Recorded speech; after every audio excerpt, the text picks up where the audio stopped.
હું સંદીપ જયસ્વાલ બોડેલી કન્યા શાળા પીએમસી ગુજરાતના એસ્ટેટ આચાર્ય તરીકે આ શાળામાં ફરજ બજાવું છું. બોડેલી કન્યા શાળાની વાત કરું તો આ શાળા 1975માં બોડેલી તાલુકા શાળામાંથી અલગ પડી હતી. એની મૂળ શાળા બોડેલી તાલુકા શાળા તરીકે ઓળખાતી હતી, જેમાં કુમાર અને કન્યા મિશ્ર શાળા હતી. પરંતુ 1/10/1975ના રોજ આ શાળા કન્યા શાળા તરીકે અસ્તિત્વમાં આવી. હાલ આ શાળા પીએમસી ગુજરાત તરીકે એનો સમાવેશ થયેલ છે.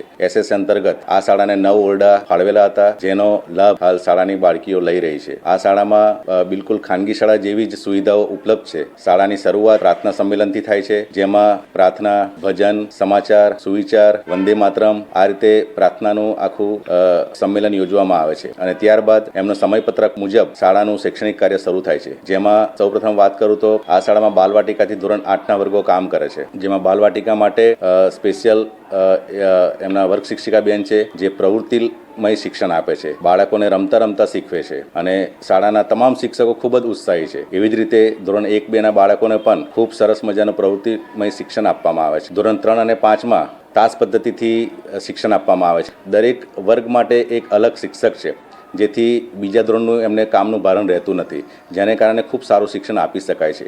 ધોરણ 3 અને 5માં પણ પીડીએલ પદ્ધતિ છે અને ધોરણ 6 અને 8માં પણ પીડીએલ પદ્ધતિ છે. 6 થી 8માં વિષય પ્રમાણે વિષય શિક્ષકો કામ કરે છે. જેવી રીતે ભાષાના મારી પાસે 3 શિક્ષકો છે. એમાં ગુજરાતી, હિન્દી માટેના એક સ્પેશિયલ શિક્ષક છે, સંસ્કૃત સાથેના એક શિક્ષક છે અને ઇંગ્લિશ સાથેના એક શિક્ષક છે. એટલે શાળાની વિદ્યાર્થીઓના તમામ વિષયના શિક્ષણ ખૂબ સારી રીતે મળી રહ્યું છે. એવી જ રીતે ગણિત વિજ્ઞાનના પણ મારી પાસે 2 શિક્ષકો છે, જે ખૂબ સારું શિક્ષણ આપી રહ્યા છે. અને ગણિત વિજ્ઞાનના શિક્ષકો એમના શિક્ષણમાં સાથે સાથે સાયન્સ લેબનો પણ ઉપયોગ કરે છે. જ્યાં એમને લાઈવ પ્રેક્ટિકલ કામ કરવાનું હોય ત્યાં આગળ એ લોકો સાયન્સ લેબમાં લઈ જાય છે અને એમને પ્રેક્ટિકલ સાથે શિક્ષણ આપે છે. સામાજિક વિજ્ઞાનના પણ આગળ સ્પેશિયલ શિક્ષક છે, જે ઇતિહાસ, ભૂગોળ અને નાગરિકનું ખૂબ સરસ એમને શિક્ષણ આપી રહ્યા છે. 4 રિસોર્સ પર્સનની પણ નિયુક્તિ કરવામાં આવી છે, જેમાં ડાન્સ ટીચરની નિયુક્તિ કરવામાં આવી છે, એક એટીડી શિક્ષક જે ચિત્ર દોરાવે છે એની પણ નિયુક્તિ કરવામાં આવી છે, એક સ્પોર્ટ્સ શિક્ષકની પણ નિયુક્તિ કરવામાં આવી છે અને એક કોમ્પ્યુટર શિક્ષકની પણ નિયુક્તિ કરવામાં આવી છે. આ તમામનો ભરતી કરવાનો એકમાત્ર હેતુ એ છે કે બાળકોને તમામ વિષયનું નોલેજ પ્રોપર શિક્ષકો દ્વારા જ મળે, એ સરકારનો મુખ્ય અભિગમ છે. એક્સપ્લોઝર વિઝિટ કરવાની હોય ત્યાં વિઝિટ કરાવીને પણ એમને એ શિક્ષણ આપવામાં આવે છે.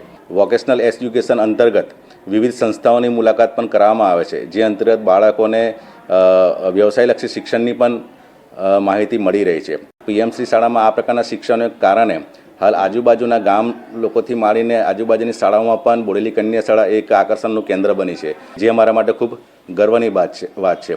7 જેટલા શિક્ષકોની છોકરીઓ આ શાળામાં ભણી રહી છે. આજુબાજુની ખાનગી શાળાઓમાંથી પણ નવા સત્રમાં નવું નામાંકન અત્યારે આપણી શાળામાં આવી રહ્યું છે. એ પણ અમારા માટે ખૂબ મોટું એચિવમેન્ટ છે અને ભવિષ્યમાં એમાં અમે વધુ સુધારા કરીને વધુમાં વધુ બાળકીઓ સરકારી શાળામાં આવવા પ્રેરાય એ માટેના અમારા ખૂબ મોટા પ્રયાસો છે. શાળાની અંદર અને શાળાની બહાર બંને જગ્યાએ એમને શુદ્ધ પાણીને પીવાની પણ આપણે વ્યવસ્થા કરેલ છે.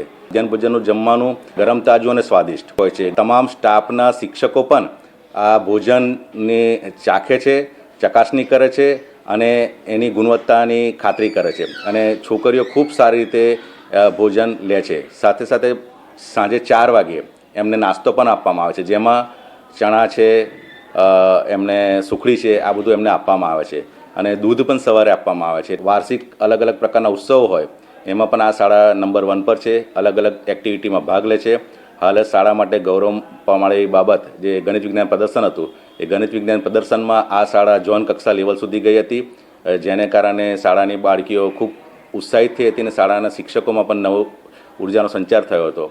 છોકરીઓને પ્રોત્સાહિત કરવા માટે ખેલ મહાકુંભમાં 50 જેટલી છોકરીઓએ ભાગ લીધો હતો. 50 છોકરીઓને સ્પોર્ટ કીટ આપણે આપવામાં આવી હતી.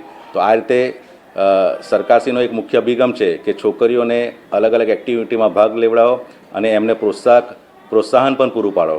તો આ રીતે આપણી બોડેલી કન્યા શાળા ખૂબ સુંદર રીતે કામ કરી રહી છે અને અમે હજુ આ શાળાને આગળ લઈ જવા માટે કટિબદ્ધ છે.